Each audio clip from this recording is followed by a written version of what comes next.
Le 7 novembre 1989, le vol MH192 de Malaysia Airlines a décollé de l'aéroport international de Kuala Lumpur.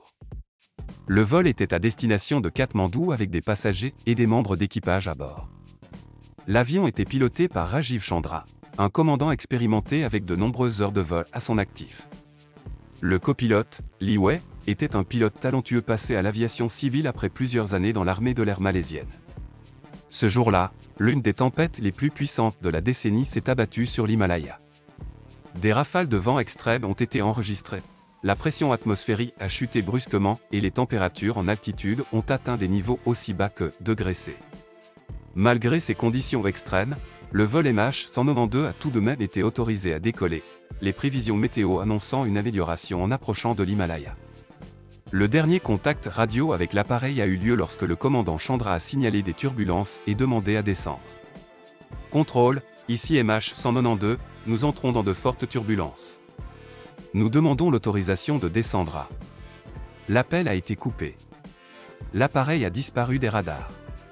C'était comme si l'avion s'était volatilisé entre les sommets.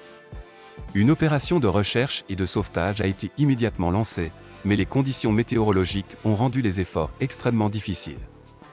Des hélicoptères et des équipes au sol ont fouillé la zone supposée du crash pendant plusieurs semaines, mais l'inaccessibilité de la région, où les sommets atteignent des hauteurs vertigineuses, a rendu les recherches presque impossibles.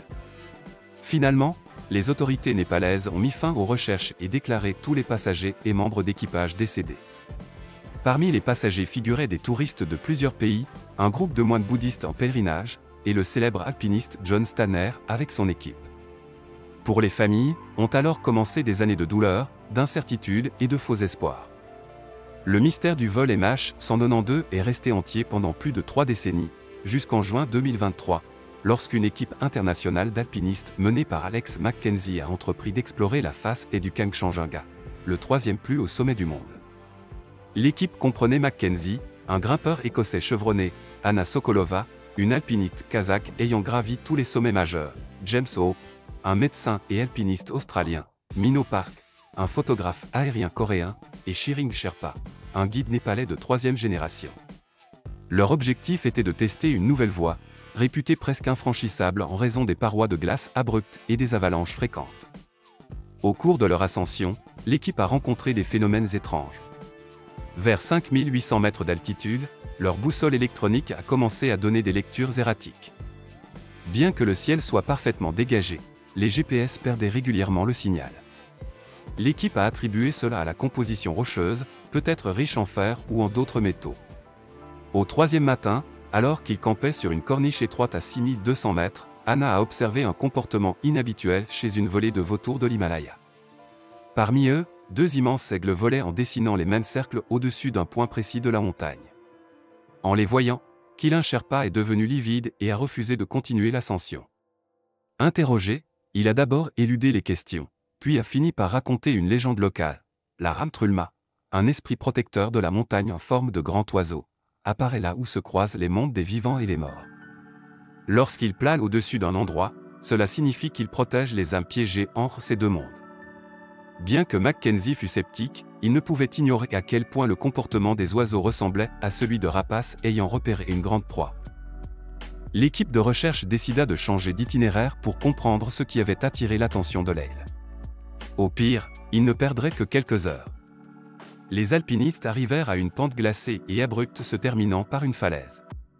En approchant de l'endroit où les aigles planaient, les oiseaux commencèrent à se comporter étrangement, plongeant au ras des têtes avant de s'élever à nouveau, comme s'ils leur montraient une direction. Soudain, l'un des aigles piqua droit dans la neige, à environ 30 mètres du groupe. En s'approchant, les grimpeurs virent l'oiseau s'envoler, laissant derrière lui un trou profond. Pak Mino sortit son piolet et commença à dégager la neige. À environ 1 mètre de profondeur, la lame heurta quelque chose de dur, un son métallique retentit. Après 15 minutes de creusement, ils découvrirent une enveloppe blanche bordée de rouge et de bleu, les couleurs caractéristiques de Malaysia Airlines. Les grimpeurs n'en croyaient pas leurs yeux. Ils venaient de trouver l'épave d'un avion de ligne à plus de 6000 mètres d'altitude, dans un endroit que même les alpinistes les plus expérimentés n'atteignaient jamais. Leur premier réflexe fut de lancer un appel de secours, mais la connexion satellite avait disparu. Tous les appareils affichaient une batterie pleine, mais aucun signal ne passait. L'équipe décida alors d'élargir les fouilles pour évaluer l'ampleur de la découverte. Pendant 4 heures, ils déblayèrent la neige autour des fragments de carlingue. À la tombée de la nuit, ils dégagèrent une section du fuselage avec 4 hublots et l'inscription MH192 gravée sur le côté, le même avion malaisien porté disparu 34 ans plus tôt. Il devint évident pourquoi il n'avait jamais été retrouvé, l'appareil s'était écrasé dans un lieu totalement inaccessible.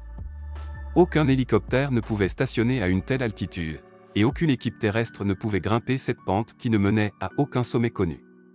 Le lendemain matin, après une nuit glaciale près des ruines, les grimpeurs poursuivirent leurs fouilles. Vers midi, ils découvrirent une fissure dans le fuselage assez large pour qu'un homme puisse s'y glisser. Alex McKenzie et Anna Sokolova, les plus expérimentés du groupe, décidèrent d'entrer pendant que les autres continuaient à déneiger. À l'intérieur de l'avion, le temps semblait figé. Des masques à oxygène pendaient encore du plafond. Une tasse à moitié pleine reposait sur un plateau. Un exemplaire de Time Magazine était ouvert dans l'allée, avec en couverture une photo du mur de Berlin quelques jours avant sa chute. Les grimpeurs avançaient prudemment pour ne pas perturber l'équilibre fragile des débris. À la première rangée, ils trouvèrent un sac contenant du matériel d'escalade. À l'intérieur, un piolet portait les initiales JS. À bord se trouvaient les effets personnels du célèbre alpiniste Johann Steiner. Son passeport et un carnet en cuir étaient en étonnamment bon état. Lorsque Mackenzie ouvrit le carnet, il sentit un frisson le parcourir. C'était le journal que Steiner avait rédigé après la catastrophe. La dernière entrée était datée de mi-décembre, plus d'un mois après la disparition de l'avion. Le journal révélait une histoire de survie terrifiante. Sur tous les passagers, seuls 47 survécurent à la première nuit. L'avion s'était écrasé contre une montagne en pleine tempête de neige. La majorité des personnes moururent sur le coup. Le capitaine Chandra faisait partie des survivants. Il organisa un abri de fortune dans l'épave. Les provisions trouvées furent rationnées, et un régime strict d'économie d'eau fut mis en place. Steiner écrivait que l'avion s'était écrasé à cause d'une étrange anomalie magnétique. Tous les instruments avaient cessé de fonctionner en même temps. Le pilote volait à l'aveugle. Quelques minutes avant le crash, le capitaine avait vu une étrange lumière sur le flanc de la montagne, comme si la roche elle-même brillait de l'intérieur. Il tenta de dévier sa trajectoire, mais il était déjà trop tard. Les pages suivantes racontaient les efforts désespérés des survivants pour rester en vie dans des conditions extrêmes. La température chutait à -45 degrés la nuit. Le 5e jour, les survivants remarquèrent un comportement étrange chez des oiseaux, d'immenses aigles survolaient l'épave. Puis, le 7e jour, un aigle lâcha une chèvre morte, encore tiède, dans leur abri. D'abord, ils crurent à un hasard. Mais le lendemain, l'aigle revint avec une autre carcasse. Il semblait nourrir les humains délibérément. Le capitaine Chandra affirma qu'en 20 ans de vol au-dessus de l'Himalaya, il n'avait jamais vu cela. Pendant 2 semaines, les aigles continuèrent à apporter de la nourriture, sauvant les survivants d'une mort certaine par inanition. Mais à la fin novembre, la situation empira dramatiquement. La neige recouvrit totalement l'épave, la transformant en tombeau de glace. L'assistance insuffisante et les conditions extrêmes ont laissé de nombreux survivants souffrir du mal aigu des montagnes. Un rapport datant du 4 décembre mentionne que 3 autres personnes sont mortes ce jour-là. Il ne restait plus que 18 survivants. Le capitaine Chandra a insisté sur le fait qu'il devait descendre sinon tout le monde périrait.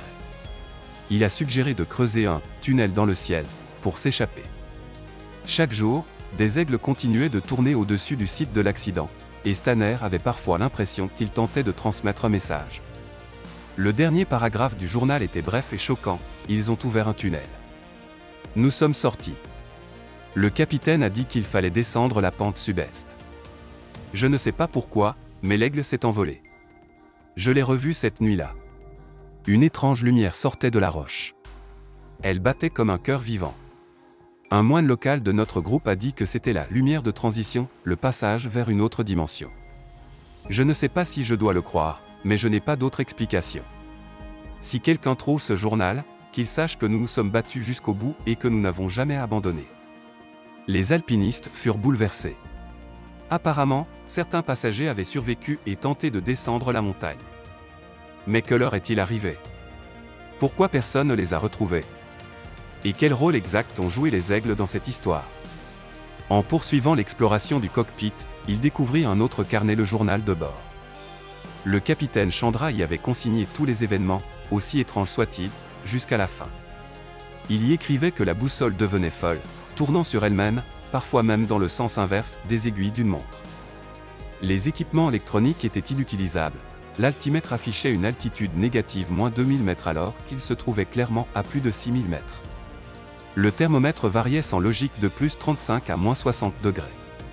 Une nuit, l'opérateur radio tenta d'activer l'émetteur de détresse et jura avoir entendu des voix dans une langue inconnue. Cet endroit semblait altérer la réalité. Dans un message final, le capitaine décrivait un phénomène étrange observé avec les moines survivants. La lumière était réapparue sur la pente, et les moines avaient accompli une cérémonie, récitant des incantations dans une langue ancienne. Ils affirmaient qu'il s'agissait d'une porte entre les mondes, et que quiconque la franchirait obtiendrait une nouvelle vie dans une autre dimension. En tant que scientifique, le capitaine n'avait jamais cru à ce genre de choses, mais après tout ce qu'il avait vécu, il était prêt à envisager toutes les possibilités. Incapable de descendre, peut-être valait-il la peine de découvrir ce qui se cachait derrière cette lumière. Ce soir-là, les alpinistes firent une découverte encore plus étrange près de la queue de l'avion. La sortie de secours avait été ouverte de l'intérieur. Tout autour se trouvaient des dizaines de plumes. Park Min-ho, passionné d'ornithologie, confirma que certaines appartenaient à des aigles de l'Himalaya. Plus étrange encore, les plumes étaient disposées en spirale. Au centre de l'une d'elles se trouvait un petit objet métallique, un ancien talisman tibétain représentant une créature ailée. Shilin expliqua plus tard qu'il s'agissait du symbole du Ramtrulma, une divinité protectrice prenant la forme d'un oiseau géant.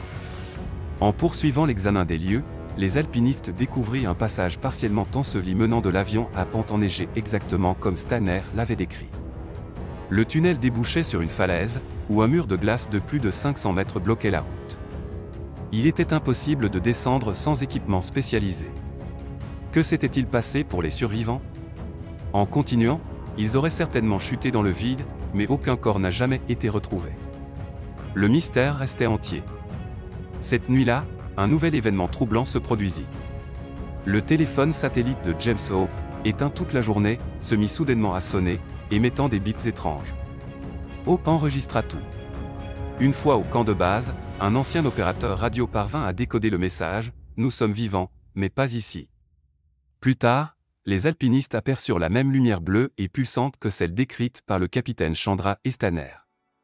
Elle apparaissait sur un rocher à environ 300 mètres de l'épave, semblable à une aurore boréale, mais concentrée en un seul point, se mouvant en spirale.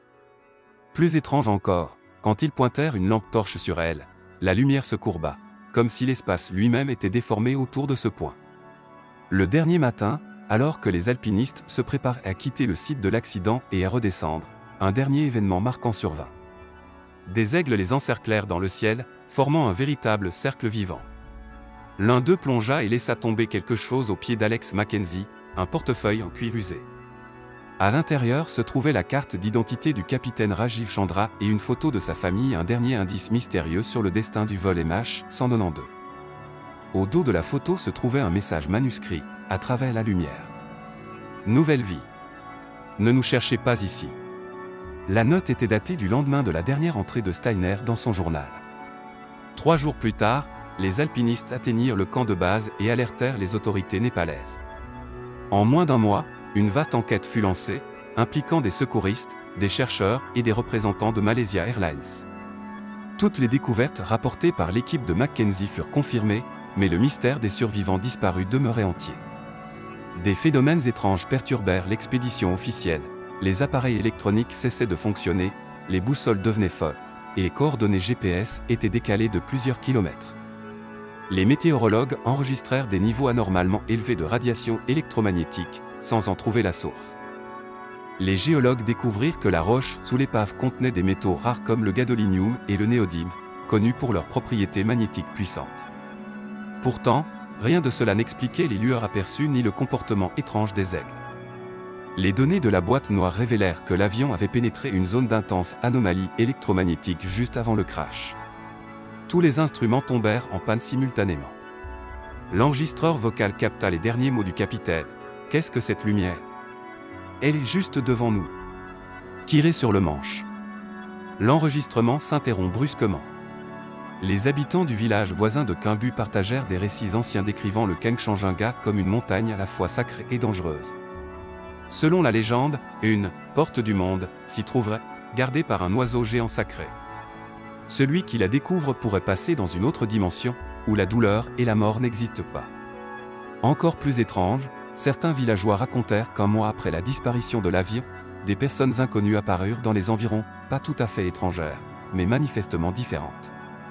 Elles parlaient le népalais avec un fort accent, avaient une apparence singulière et semblaient posséder un savoir rare. Elles restèrent quelques semaines, puis disparurent en disant simplement qu'elles partaient pour un long voyage vers l'Est.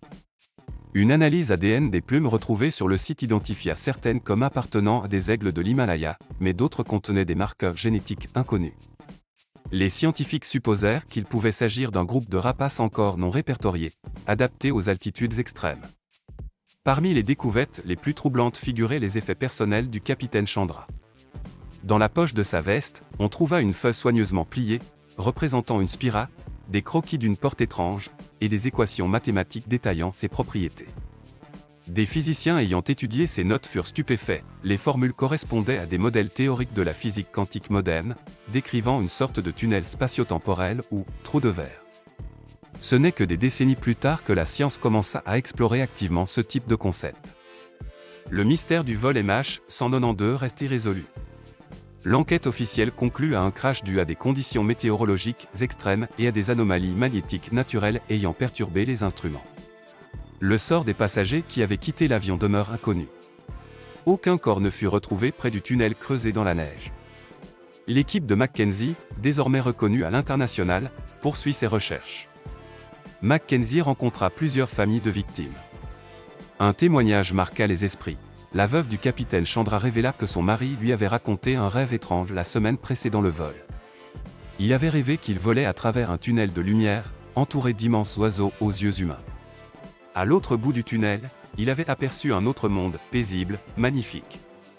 À son réveil, il lui avait dit « Si jamais il m'arrive quelque chose, sache que je ne suis pas mort. J'ai juste changé de monde. » Un an après la découverte du site, Pak Minhao publia un livre de photographie intitulé « V au-dessus de l'abîme ». Une photo attira l'attention, un gigantesque aigle planait au-dessus de l'épave. En zoomant, on voyait clairement que son ombre sur la neige avait la silhouette d'un être humain. Aujourd'hui encore, les scientifiques continuent de surveiller la zone. Les anomalies magnétiques persistent. Chaque année, les aigles reviennent sur les lieux, comme pour protéger l'épave. Les habitants ont rebaptisé la pente du Kangchenjunga, la route des oiseaux, abandonnant l'ancien nom de Roule la déesse de la mort. Par temps clair, certains affirment apercevoir des lueurs étranges, comme si une porte entre les mondes s'ouvrait. Dans le village au pied de la montagne, on parle de voyageurs mystérieux qui réapparaissent tous les quelques années. Ils restent discrets sur leur passé, mais prédisent le temps avec une précision étonnante et possèdent une connaissance intime des montagnes. Dans leurs mains, on remarque souvent un étrange talisman, une spirale métallique semblable à celle retrouvée sur les lieux du crash. Alex Mackenzie reçut récemment un colis sans expéditeur. À l'intérieur, un pendentif en argent représentant un aigle aux ailes déployées. Gravé au dos, une seule phrase, la voie est ouverte à ceux qui croient. Cherchez-nous au lever du soleil. La veuve du capitaine Chandra affirma également avoir vu son mari en rêve à de nombreuses reprises. Chaque fois, il lui disait la même chose, « Je suis vivant, mais pas ici. Là où nous sommes, c'est magnifique. Ne sois pas triste. » Le mystère du vol MH192 continue d'intriguer scientifiques et chercheurs. S'agit-il d'un phénomène naturel rare, d'une manifestation de la physique quantique ou d'une incroyable anomalie magnétique? Nous ne le saurons peut-être jamais. Comme l'a dit un vieux moine du village, certains secrets de la montagne ne sont pas faits pour être révélés. Ils existent pour nous rappeler les limites de la compréhension humaine.